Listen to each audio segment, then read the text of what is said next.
আজ বিশ্ববরেণ্য চিত্রশিল্পী S M সুলতানের ৩১তম মৃত্যুবার্ষিকী। ১৯৯৪ সালের ১০ অক্টোবর শিল্পীর মৃত্যুর পর স্মৃতি সংগ্রহশালা, শিশু স্বর্গ, আর্ট কলেজ সহ বেশ উন্নয়ন হয়েছে। তবে পর্যটন সুবিধা সহ সুলতান সংগ্রহশালার আরও উন্নয়ন চান দর্শনার্থীরা। জেলা প্রশাসক জানান, সুলতান সংগ্রহশালার উন্নয়নে সংশ্লিষ্ট দপ্তরে প্রকল্প প্রস্তাব পাঠানো হয়েছে। সহকর্মী আজিজুল ইসলামের তথ্য ছবিতে প্রতিবেদন। বরেণ্য চিত্রশিল্পী এস এম সুলতানের মৃত্যুর পর তার বাসভবন ঘিরে গড়ে ওঠে সুলতান স্মৃতি সংগ্রহশালা, শিশু স্বর্গ, কলেজ সহ বিভিন্ন উন্নয়নমূলক স্থাপনা। সুলতান স্মৃতি সংগ্রহশালার প্রকৃতি ঘেরা পরিবেশ সুলতান প্রেমীদের সবসময় মুগ্ধ করে। এছাড়া চিত্রশিল্পীর নিজ হাতে গড়া শিশু স্বর্গ মুগ্ধ করে শিশুদের। এস এম সুলতান শিশুদের নিয়ে এই নৌকায় ঘুরতেন এবং তিনি এই নৌকার ভিতর বসে ছবি আঁকতেন। এস এম সুলতানের স্মৃতি সংগ্রহশালায় আসতে আমাদের অনেক ভালো লাগে। আমরা খুব অনুপ্রাণিত হচ্ছি আর এই ছবি দেখে আমরা ছবি আঁকার অনেক চেষ্টা করি। কিন্তু শান্ত স্বচ্ছ প্রকৃতি ঘেরা চিত্রা নদী পাড়ের এস এম সুলতানের শিশু স্বর্গ সংস্কার হলেও অর্থ বরাদ্দের অভাবে বড় পরিসরে কাজ থমকে গেছে। এখন সুলতান সংগ্রহশালার প্রবেশপথটি বড় করার দাবি উঠেছে। বিদেশ থেকে অনেক লোক আসেন, বিদেশিদের জন্য এখানে একটা আবাসিক করা উচিত। আমরা যারা আসি এখানে দেখি, ঘুরি ফিরি, আমাদের জন্য একটু রেস্ট হাউস, একটু রেস্ট নেওয়ার জায়গা থাকলে মনে হয় আরো ভালো হয়।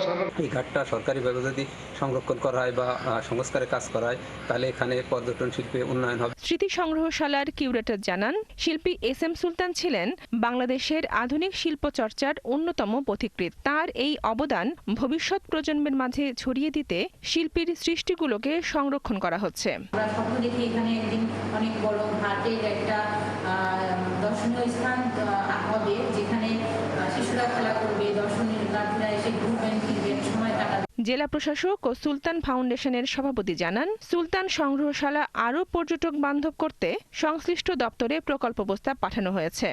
হ্যাঁ, এস এম সুলতানের যে সংগ্রহশালাটি, এটি সম্প্রসারণের বিষয়ে ইতিমধ্যে ভূমি অধিগ্রহণ সহ অন্যান্য যাবতীয় সকল প্রস্তাব আমরা সংশ্লিষ্ট মন্ত্রণালয়ে পাঠিয়েছি। সেই সাথে আমাদের যে দৃষ্টিনন্দন ঘাটটি করার বিষয়ে, যেখানে ওনার নৌকাটি আছে, এটিও দৃষ্টিনন্দন করার জন্য এবং সংরক্ষণের বিষয়ে আমরা প্রস্তাব পাঠিয়েছি। এখনো কোনো সাড়া পাওয়া যায়নি। ১৯২৪ সালের 10ই আগস্ট নড়াইলে জন্মগ্রহণ করেন এস এম সুলতান।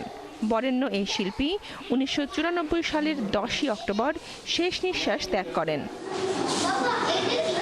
চিত্রশিল্পী হিসেবে এস এম সুলতান তার জীবদ্দশায় পেয়েছেন ২১শে পদক, স্বাধীনতা পদক সহ বেশ কিছু সম্মাননা।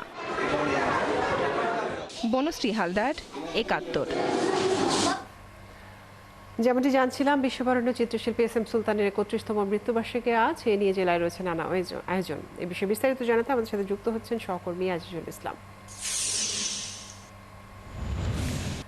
আজিজুল, জানাবেন যে সুলতান সংগ্রহশালার বর্তমান অবস্থা কি এবং সেখানে পর্যটন বাড়াতে প্রশাসন থেকে কোনো উদ্যোগ নেওয়া হচ্ছে কিনা এবং আজ কোনো ধরনের আয়োজন রয়েছে কিনা? মনিরা, আপনি যেভাবে বলছিলেন, আসলে এই মুহূর্তে আমি দাঁড়িয়ে আছি সুলতানের এস এম সুলতান সংগ্রহ শিশু সড়কে, যেখানে এই মুহূর্তে আসলে চিত্রাঙ্কন প্রতিযোগিতা চলছে। আজ সকাল থেকেই বিভিন্ন আয়োজনের মাধ্যমে এর অনুষ্ঠান পালন হচ্ছে। এখানে আজ সকাল আমাদের ৩১তম সুলতান মৃত্যুবার্ষিকী উপলক্ষে আসলে যে সরকারি যে কর্মসূচি রয়েছে, সকাল ৬টার সময় চলেছে কলকাতায়, সকাল ৭:৩০টায় চিত্রাঙ্কন প্রতিযোগিতা, যেটা আমি ইতিমধ্যে সেখানে উপস্থিত আছি। আর জেলা প্রশাসন যেটা বলছেন যে আসলে সুলতানের এই সুলতান কমপ্লেক্স এবং সেখান থেকে এখানে পরিবেশ বান্ধব এবং এখানে পর্যটক বান্ধব হিসাবে গড়ে তোলার জন্য ইতিমধ্যে তিনি জায়গা অ্যাকোয়ার করার জন্য বা জায়গা অধিগ্রহণ করার জন্য তিনি বিভিন্ন প্রস্তাবনা পাঠিয়েছেন। কিন্তু আসলে সেই প্রস্তাবনা এখনো সেখানে সেভাবে সাড়া পাওয়া যায়নি বলে তিনি আসলে আমাদেরকে জানিয়েছেন। তাছাড়া সুলতান ফাউন্ডেশনকে আরো এখানে আসলে যে সুলতান ফাউন্ডেশন যে আসতে এবং সংগ্রহশালায় আসতে যে অন্যান্য জেলা বা বিদেশ থেকে যারা আসেন, তাদের জন্য আসলে এখানে একটা বিশ্রামাগার, এখানে যে মূল প্রবেশ পথ রয়েছে, সেই পথের জন্য রাস্তা প্রশস্তকরণের জন্য ভূমি অধিগ্রহণের প্রয়োজন আছে। আসলে এই অনেক কিছুই এখনো বাকি রয়েছে, যে কাজগুলো আসলে এখনো সম্পন্ন হয়নি। তবে জেলা প্রশাসন বর্তমানে যিনি আছেন তিনি আমাকে জানিয়েছেন যে আসলে সেই সংগ্রহশালা বা এইখানে আসার জন্য যে রাস্তা প্রশস্তকরণ সহ যত কার্যক্রম আছে সেই কার্যক্রমের জন্য আসলে তিনি আসলে এই অনেক পদক্ষেপ নিয়েছেন এবং তিনি চাহিদাপত্র সহ মন্ত্রণালয়ে পাঠিয়েছেন, কিন্তু মন্ত্রণালয় থেকে ইতিমধ্যে কোনো এখনো পাওয়া যায়নি, এখনো সাড়া পাননি। তবে স্থানীয় প্রশাসন সহ সকলে চেষ্টা করছেন যে এই মুহূর্তে সেই বাস্তবায়ন যেন হয়, সে চেষ্টা চলছে। মনিরা, আজিজুল, আপনাকে অনেক ধন্যবাদ।